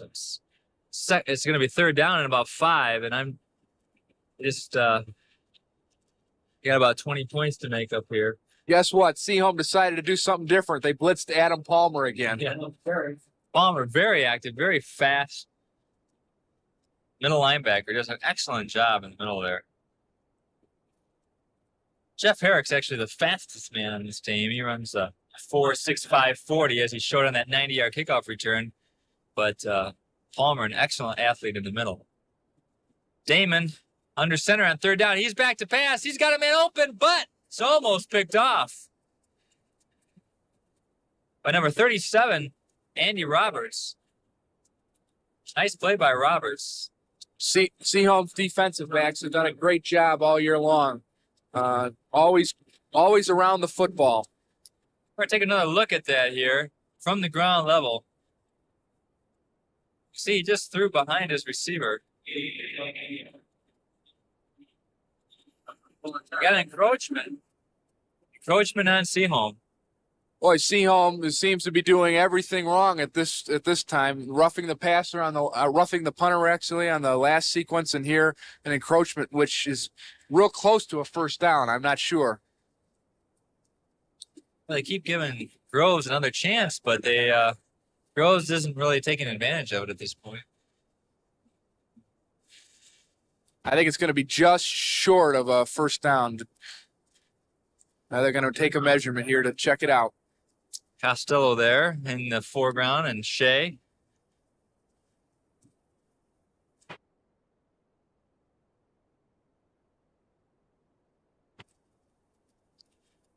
Well, this is a nice tradition for the high school students to be able to play their final game here in the Seaholm. Tonight we had a triple header. The first game of the evening was Lasser and Andover. Then this battle of the Birminghams, Birmingham, Seaholm, and Groves, and it'll end up the night with the Royal Oak schools, Kimball and Dondero. So all the neighboring communities able to play their last game here in the Silverdome. It's a nice chance for the high school players to get a chance to play in the Dome. It's a great, exciting opportunity for them. Sure is. 4th down. They're going to go for it. This is obviously a huge play for Groves. A dive up the middle to Todd Phillips. Looks like he got the 1st down. Great second effort that time by Todd Phillips. He was stopped initially at the line of scrimmage, but on that second effort, I'm sure he got the 1st down. Yeah, nice surge by Tom Castle there, the guard. And Anthony Saltatore did a great job surging there to create a big enough hole for Todd to get the 1st down. This would be a good opportunity for Groves to put the ball in the air. Again, Seaholm blitzing all night long, and if they throw on 1st down, maybe out of a different set, it may catch Seaholm a little bit off guard. Yeah, it really seems like with Palmer blitzing, they could run some slant passes over the middle. If they get man-to-man coverage, they should be able to free up a person. Damon under center. It's the dive play. Todd Phillips is the real workhorse for Groves. You know, we've said a lot tonight about Seaholm's great defense. And, you know, as this team matures, you can see that they're just playing smarter and smarter in terms of their assignments. Everyone is on the receiver when they come out of the backfield, and they're covering the blitz. And very, very smart defensive team. 2nd down and 9 for Seaholm from their own 32-yard line. Wishbone offense. Damon's keeping the ball himself. He's around to the right side. He's not going to go anywhere. Brought down by a host of Seaholm tacklers, including Ross Yednick, leading the way, number 72. Mike Kopcha was over there as well. I'll tell you a little interesting thing about Mike Kopcha. Mike was the first homecoming king of Birmingham Seaholm history. Seaholm had their first homecoming ever, and Mike has that honor. Here we are, the end of the 3rd quarter. Seaholm Maples 23, Groves Falcons 3. And as you can see in the forefront of your screen there, the Seaholm players going into the 4th quarter, they do what's known as their 4th quarter drill. I guess all week during practice, they do extra wind sprints to do the conditioning that's necessary for the 4th quarter. So they all hold up the hands, basically saying the 4th quarter is theirs. And they know they're conditioned to play well in the 4th quarter. Great camera shot by our ground cameraman there. It's going to be 3rd and 12 for Groves from their own 30-yard line. Showing 3 receivers to the left side. Damon, the slant pass. Well, that pass was wide open, but number 2, Todd Irwin, didn't turn around. There was definitely a gap just beyond the line of scrimmage, and Groves made the right call there. But again, Todd Irwin did not look back for the pass. Timing just wasn't there at all. Yeah. But you know, again, you can see where that play would be open for Groves because of the blitzing linebackers, and those short dump passes over the middle should work. Oh, bad snap.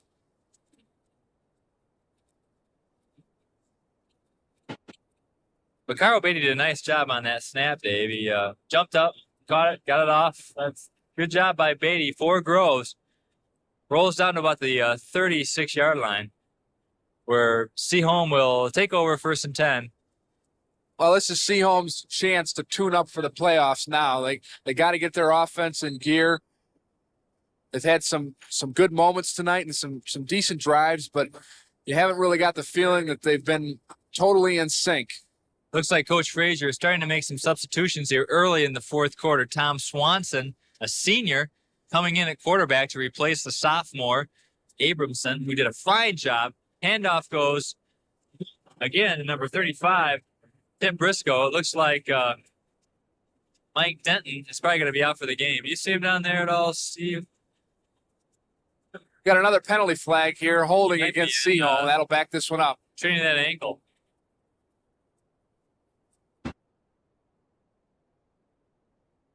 Good time for Coach Frazier to get some of the seniors into play.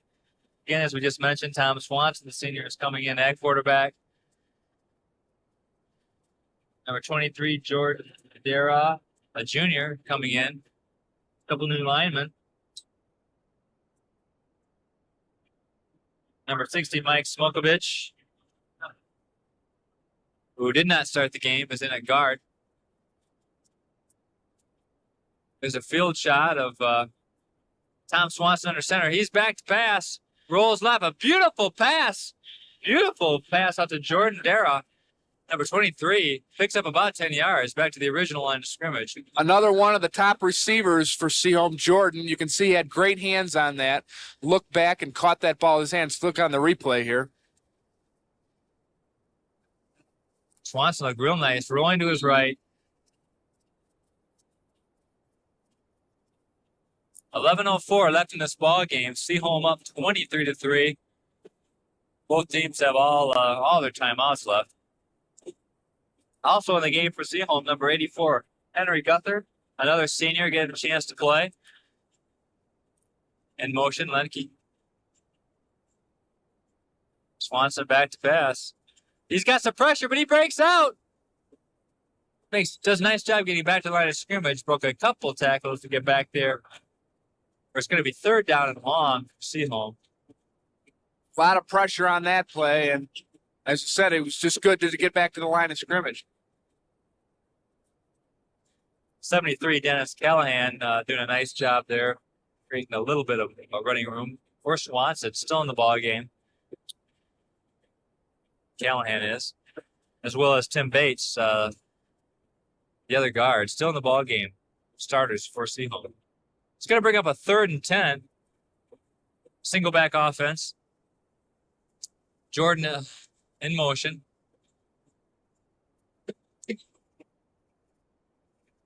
Swanson threw that ball too low, and Andy Gleim just let that go. Probably a smart move by Gleim. If he caught it, he would have got thrown for a loss.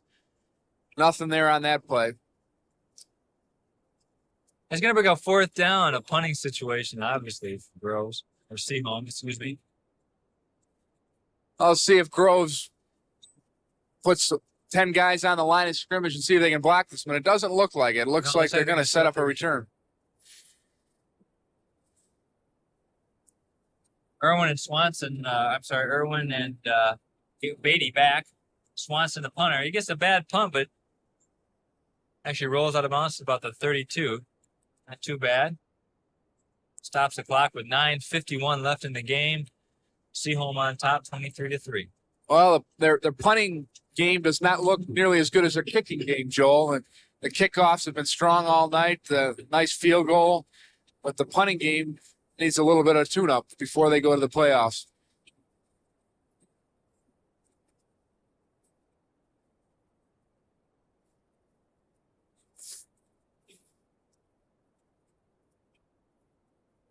Matt Damon still in quarterback.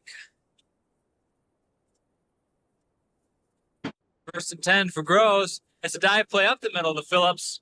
He gets about 4 or 5 out to the 37-yard line. Still a lot. It seems almost as if they're content to really start the game like that. I guess they really haven't been successful in the past, though. Seaholm crashing the line of scrimmage again, this time with 44, Mike Kopscher. There's a view of the scoreboard. 9:27 left in the game. 23-3. Honestly, Groves really doesn't have the ability to substitute at this time.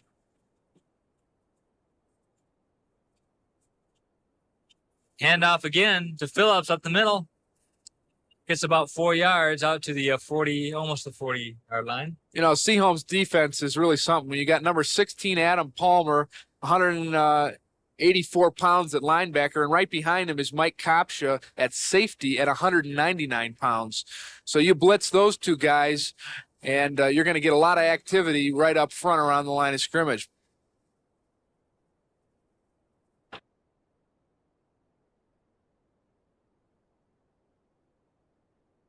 It's going to be 3rd down, about 5 for Groves.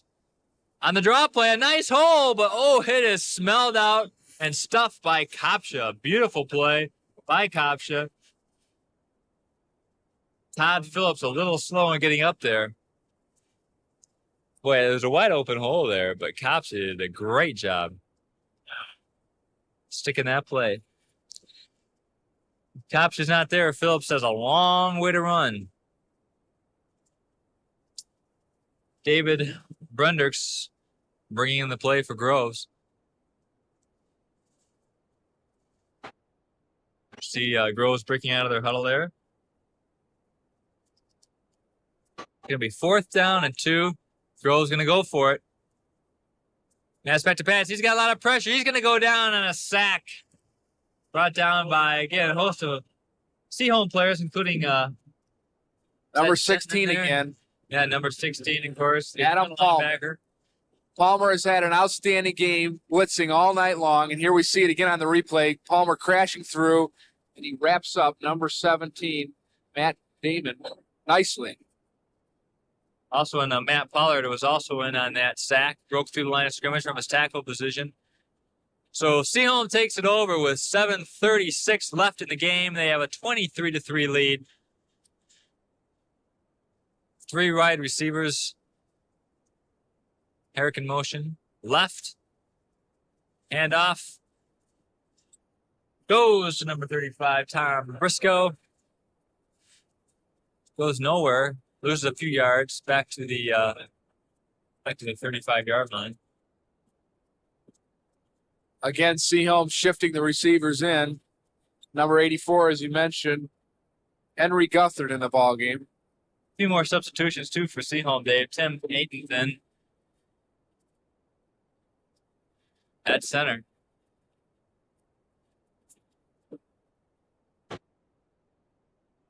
John Colin there at slot back. Actually, a tight end. Yeah, he is playing tight end on that play. Nice play by Swanson. He puts it up. Oh, and a great defensive play there by number 36, Josh Walker. Real nice play by Josh. Josh is fairly short, it looks like, at 5'5". Here we go. He got up on that one. See this once again. Swanson lofts it up there. Perfectly played by number 36, Josh Walker at 5'5".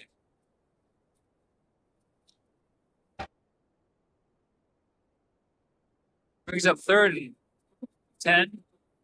12, actually. Sean Killian's in now for Seaholm, a wide receiver. Screen pass. Oh, and a beautiful hit by Groves. Number 41, Todd Phillips, doing it all night long from both sides of the line of scrimmage. Big hit here. Here's the replay. Swanson back. He dumps it off to Briscoe, who just gets stuck by Todd Phillips. Great two-way athlete for Groves. Makes a beautiful play.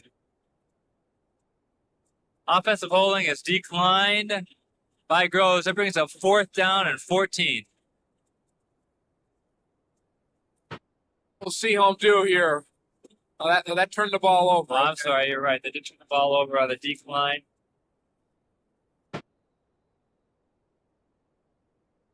That with 6:33 left in the game, Groves has to do something. Yeah, I think this game is getting out of reach for Groves, but they'd like nothing more than to show that they can drive on the Seaholm defense and score. We got 1st and 10 for Groves. They're have 2 wide receivers. Out to the right, just above your screen. A draw play to Phillips. Gets out to the 43. I wonder if we can get a look at that draw play again. Ken Wright, obviously. Here we do have the replay coming. You can see, again, he sticks it around the back of number 41, Phillips. He's been doing that all night long. A very, very unusual draw play. I'm sure it's designed so that the defensive tackles on the line of scrimmage do not see the ball handed off in front of them. Instead, they wrap it around the back. Very unusual, but hasn't really fooled Seaholm. Injury on the field. I can't see if that's the Denton or Kopsha. Can you see? Oh boy, it's Kopsha. This could be a big, big blow to Seaholm. Coach Frazier walking off the field slowly. Obviously, Kopsha, co-captain, and this could really hurt for the playoffs. Well, again, we haven't said too much about the footing out here, but, it's a different surface than they're used to all year long. They wear more of a tennis shoe, more of a turf shoe out here than they do all year long. And as you know, athletes are very susceptible to injuries, especially if they are not used to cutting on. Well, Kopsha walking off, though, under his own power. That's a good sign. Sure is, Joel. Okay, 2nd down and about 6 for Groves. 5:59 left in this ballgame, 23-3. Seaholm on top. It's going to be intercepted. Number 6. Eric Lloyd. Yes. Oh, he gets brought down about the 25-yard line. That's Eric Loichel. A great play by Eric. And again, believe it or not, the Groves receiver was wide open again. As we get a look on the replay, 26 was open, David Brundricks, but again, a poorly thrown ball and a Seaholm interception. Once again, Matt Damon had his man there. He just missed him. We're going to try to get another replay from a different angle. Here you get the ground view. Damon again lost it too high over the head of his receiver. And Loichel picks it off. Nice run back down to the 25. We have encroachment and then illegal procedure. I think the encroachment comes first in this situation. Well, we'll see if he made contact. That'll be the key. And it looks like he did. The key to that play is contact was made by the defensive player, and then we had the illegal motion on the offense.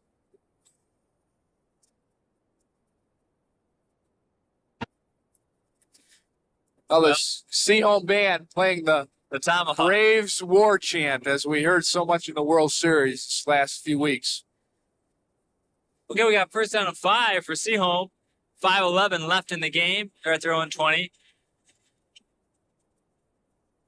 Killian in motion. Handoff goes to Tom Briscoe. He breaks 2-3 tackles out. Oh, and we got a flag, probably a face mask or a late hit. Briscoe, a nice job of running, keeps his legs going.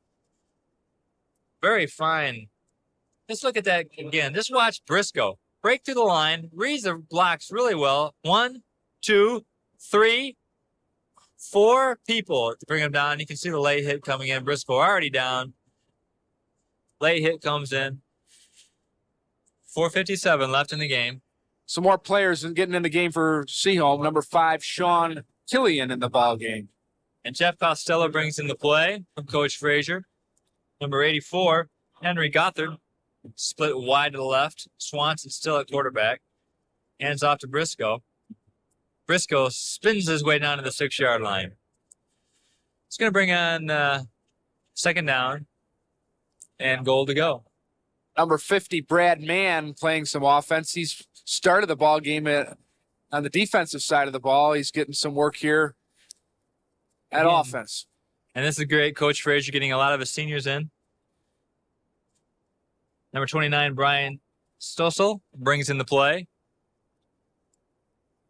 And he splits himself out wide to the left. Briscoe in the backfield. Costello in motion. Handoff goes to Briscoe up the middle. Boy, Briscoe really works hard. He got stopped at the 5-yard line, but those legs kept churning. He wasn't going north and south, but he did not want to go down. Alex Shire on the tackle. You can see Briscoe again. You can see number 50. John Stivers made the initial hit there at the line of scrimmage. Nice play by Stivers. Third down and goal to go from the 6-yard line. Pro set. Jeff Costello on the slot left. Briscoe in the backfield. Swanson under center. He's back to pass. He's got the old alley-oop to the end zone. He's got him open. That's going to be pass interference. And it certainly was on number 20, that's Beatty. Well, Swanson hung that ball up there just a little bit too long that time. It's designed to be a lob play, but that play just took a little bit too long to develop, and the Groves player had time to react, but in this case, he interfered, and Seaholm gets a break. Because Gothard was not open. Let's look at that one more time here. Nope, not going to get it, but we could see that the timing was just a little bit off. But I tell you, that's what can happen on a pass play like that. Get a pass interference. We're going to have first down, goal to go, the 3-yard line. We only have 3:22 left in this ball game. It's 23-3. Seaholm on top. Briscoe in the backfield. He gets the handoff. And he's brought down at the 6. A beautiful play in there. Nice play by number 66, who, again, we don't have on the roster, unfortunately. We apologize for that. But he's made some outstanding plays tonight. Briscoe upset himself there. Yeah, between number 66 and number 41, Todd Phillips, they've made some nice, solid defensive plays for Groves. And that middle down here towards the goal line seems to be getting tougher and tougher to penetrate. Second down and goal to go for Seaholm from there down at the Groves 5-yard line.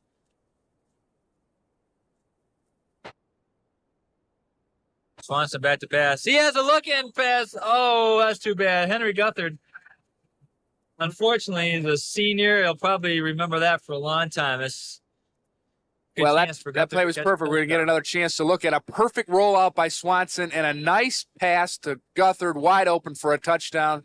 A little bit behind him. That's tough to catch that pass when your pass is thrown a little bit behind you. Not an easy catch to make. It's not an easy toss either for the quarterback. Timing has to be perfect. There you see the scoreboard, 2:39 left in the game.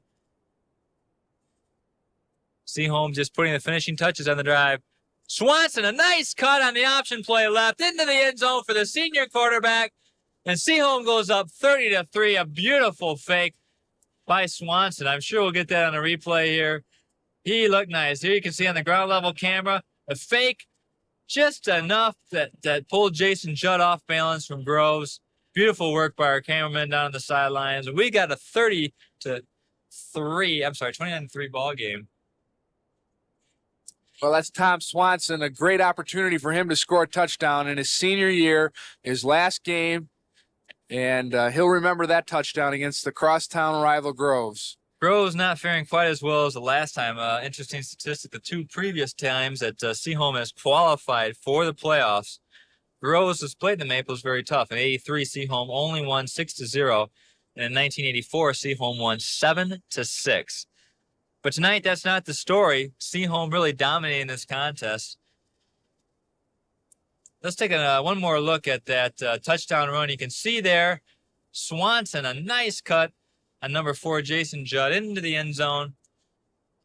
And really, I think the story of this game, more than anything, is Groves' inability to pass it off. Even when they had good field position to do so, late in the ball game, they just kept running dive plays and draw plays because they just didn't seem to have the confidence in passing the football.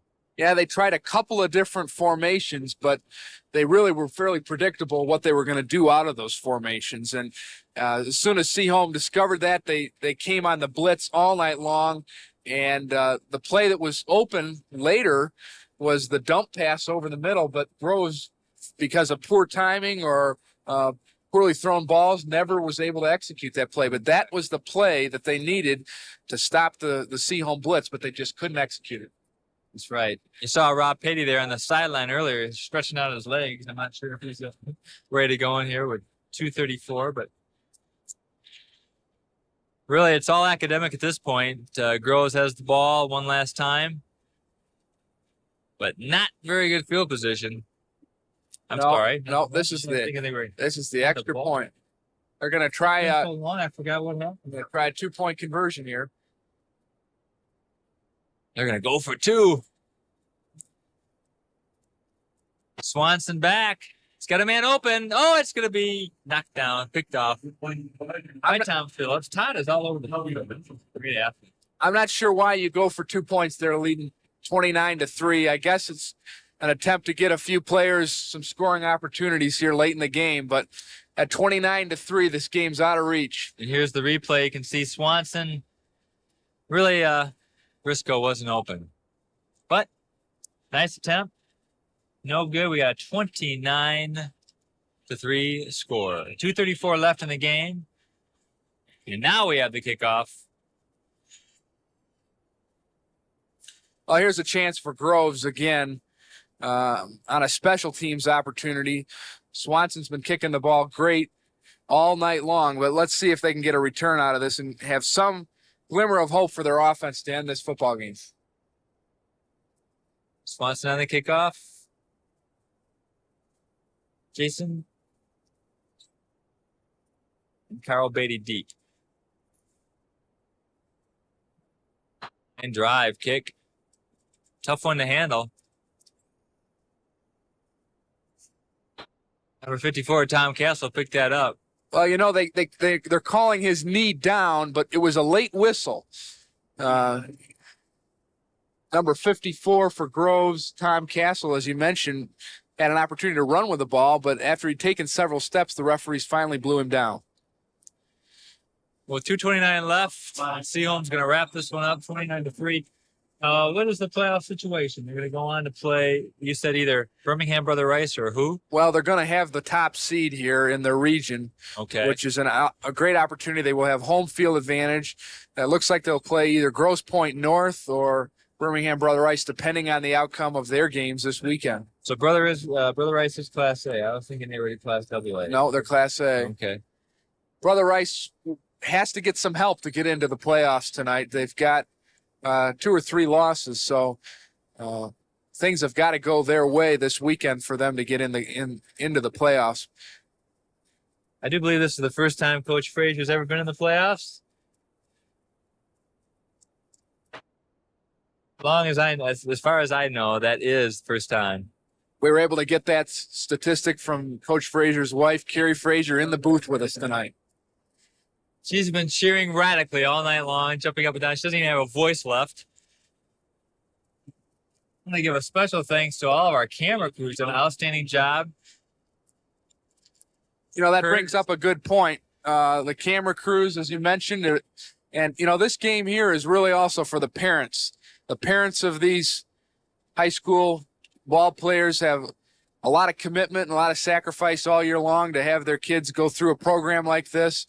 And it's a great culmination for a great season for both of these teams. Everyone's very proud of their kid. Todd Irwin's now in for quarterback for Groves.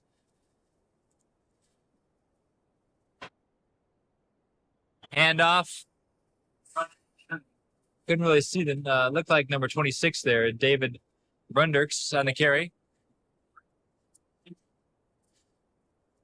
Seaholm shuffling a lot of players in, giving a lot of players opportunities. Number 66, Chris Tiffany, is in the ball game. You can see 76 coming out. John Downey.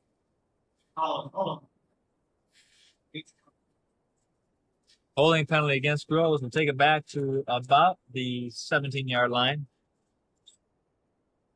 It's going to be 1st and 15.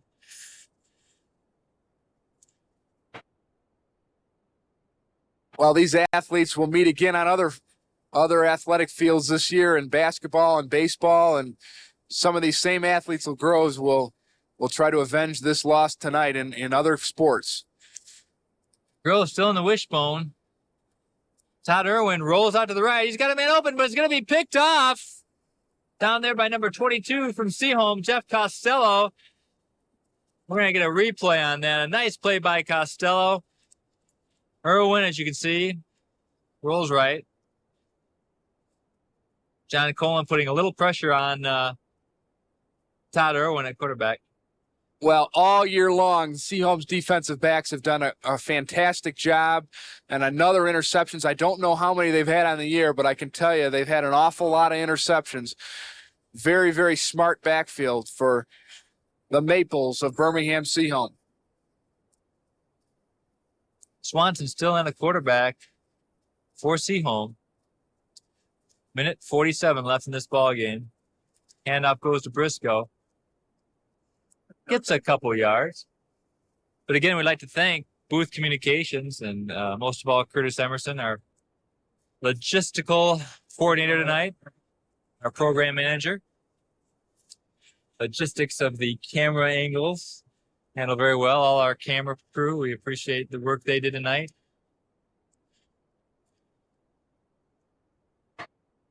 Got 2nd down and 10 for Seaholm. Nice ground shot. Play Swanson out to Briscoe. He makes a beautiful cutback. He's down to the 4-yard line. A nice run by Briscoe. He's got tremendous speed. We're down to 1 minute, inside of 1 minute in this game. Beautiful play by Briscoe. Briscoe wanted a touchdown. You could absolutely see it in the way he ran that football. Here we got another replay here, an option play. Briscoe make a nice cut there, and he smelled the end zone right there, but knocked out of bounds about the 5.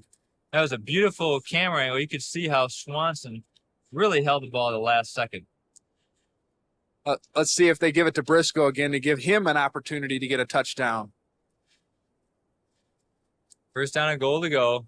Briscoe into the line. Maybe picks up a half a yard. Briscoe, number 35. also a senior. 45 seconds left in the game. Seaholm really just trying to run out the clock here. Probably have time for one more play. Certainly the reserves in the game, some of the seniors here, maybe the last chance they'll get to play if the playoffs are tough. Oh, a nice cut by Swanson. A beautiful play. He's into the end zone. Well, that time he faked the pitch to Briscoe, and I think it fooled the defenders of I think it Groves, flew and he cut in. Swanson. Look at this play. Nice camera work. Nice duck. I think Swanson really changed his own mind at the last second. Really, he wanted to pitch it, pull the ball in. He did a heck of a job on that. Fooled everybody, including us. Took the ball in himself. 35-3, Seaholm. Nice play by senior quarterback Tom Swanson. Well, Seaholm's starting to tune up now, and it's nice that they're tuning up with their second team on there. Swanson now's got some experience in case he needs to play in the next game. The Groves defense has been out there a long time in the second half. They really, I don't have the stats in front of me, but I don't think Groves has gotten more than 2 first downs the whole second half. I think you're right. We got a delay here. Our genius statistician, Steve Auger, just informed me that it was indeed 2 first downs. I'd like to thank Steve Auger, who, of course, was a legend here in the Detroit area of football. I'm sure I don't need to really tell you about who he was. It's obvious. I'll tell you.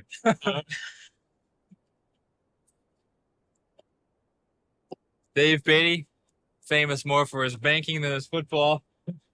We thank him as well.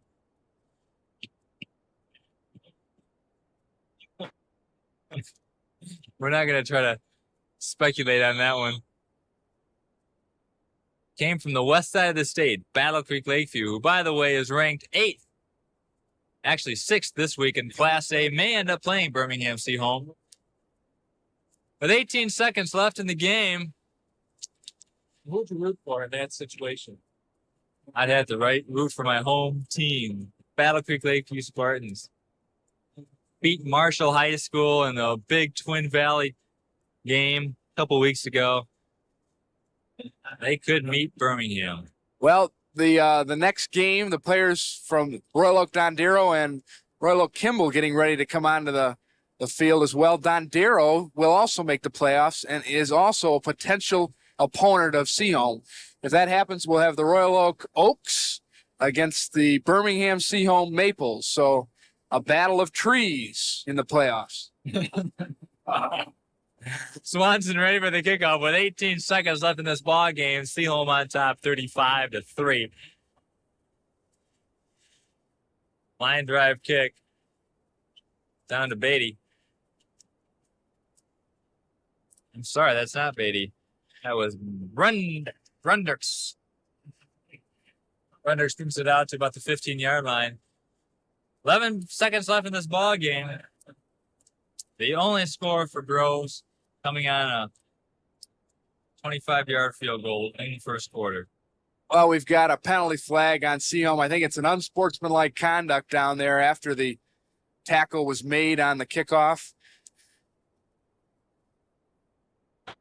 Be a 15-yard penalty. I mentioned earlier Jim Holland, the 6'5", 211-pound linebacker for Seaholm. He was being recruited by Florida State, Indiana Northwestern, Vanderbilt, and Boston College, which I didn't have those statistics in front of me earlier. The gun has sounded. That's the ball game. The final score, Seaholm 35 and Groves 3, as you can see there. Really, the story of this ball game is just good defense by Seaholm. Groves, an inability to pass. The wishbone just isn't the kind of offense you want to really have, trying to come from behind. Some of the Seaholm players congratulating Groves as Kimball comes onto the field. So we had a lot of fun bringing you this game. We wish Birmingham Seaholm good luck in the playoffs. We want to thank Booth Communications for bringing you this game for all of Birmingham. Our hats off to Groves, and hope they can come back next year and bring a lot of these players back and have a better season. But once again, the final score from Pontiac, Seaholm Maples 35, the Groves Falcons 3. So long for Joel Manby, Steve Auger, and Dave Beatty. Good night.